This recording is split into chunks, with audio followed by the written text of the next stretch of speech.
నా పేరు వేదజ్ఞ, 5వ తరగతి చదువుతున్నాను. మా పాఠశాల పేరు కళ్యాణ్ ఇంగ్లీష్ మీడియం పాఠశాల. ఈరోజు మా పాఠశాలలో సైన్స్ డే జరుపుకుంటున్నాను.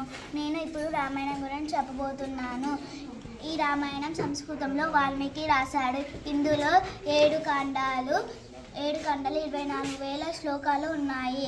ఖండాలు బాలకాండ, అయోధ్యకాండ, అరణ్యకాండ, కిష్కింధకాండ, సుందరాకాండ, యుద్ధకాండ, ఉత్తరాఖండ. దశరథుడు సంతానం కోసం పుత్ర కామేష్ యాగం చేశాడు. దశరథుడికి 3 బాలలు. వారు కౌసల్య, సుమిత్ర, కైకేయి. కౌసల్యకు శ్రీరాముడు పుట్టాడు. శ్రీరాముడు భార్య సీతాదేవి. సీతాదేవి తండ్రి జనక మహారాజు. సుమిత్రకు లక్ష్మణుడు, శత్రుఘ్నుడు పుట్టాడు. లక్ష్మణుడి భార్య పేరు ఊర్మిళ. శత్రుఘ్నుడి భార్య పేరు శృతకీర్తి. కైకేయికి భరతుడు పుట్టాడు. భరతుడి భార్య మండవి. శ్రీరాముడు రఘువంశానికి చెందినవాడు. శ్రీరాముడు త్రేతాయుగంలో పుట్టాడు. శ్రీరాముడు విష్ణు యొక్క 7వ అవతారము.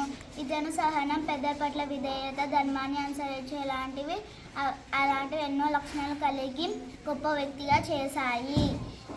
అతని గురువు వశిష్ఠ ముని. అతని భార్య నీతాదేవి. సీతాదేవి తల్లి సునయన, తండ్రి జనకుడు.